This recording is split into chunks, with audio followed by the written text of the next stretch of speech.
حسبت لك خلصت هنا. لا لا، اروح شوفوا وش راه.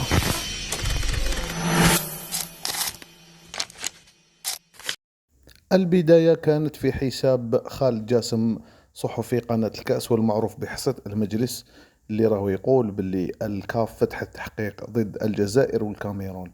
يعني مهزلة الكولسة لم تنتهي بصافرة الحكم وما زالت متواصلة. أسامة بنبوط كما رانا نشوفوا في بيان له على صفحته الخاصة في انستغرام يعلن تعليق الحذاء دوليا. زيدان حب يدخل ترند، وذلك عبر إثبات دمائه الجزائرية من خلال صورة الدبزة مع لاعبي منتخب نيجيريا. وزاد درنا هذا المنشور على صفحته في انستغرام. إلى اكتشاف الدورة بالغالي العزيز، والذي أظهر مهارات أخرى إلى جانب مهاراته الكروية، وهي مهارة اتشكك، حيث قال لي سكوندال تاعكم خليناهم ورانا رايحين لأرض الشهداء والرجالة. تشكة واضحة.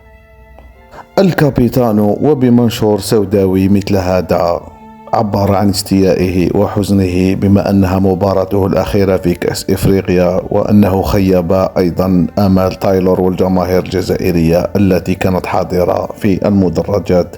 ونشر صوره لعودته إلى تدريبات ناديه. وبالتوفيق لرياض محرز، ويعطيك الصحة لما قدمت. هذا بزاف من الناس راهم حابين يعرفوا جديد تاعو، وتقولوا لي واش راه يدير في المنشور تاعو. هنا راح دار العمرو تيكي تاع بوال، وزادوا داو الحبس. نورمالمون اليوم يشارع، وهذا راح نحكيو عليه في الفيديو القادم ان شاء الله، اللي راح تكون فيه امور بزاف سيريو. ترقبوه، ما رانيش نقصر فيديو طري سيريو باينه. حبيت تشوف جديد وحبيت تعرفوا واش راه، دير الجرس خويا، دير الجرس، تنجمها ابينو قدام لهيه، ومن بعد نتلاقاو. دير ابينو، دير الجرس.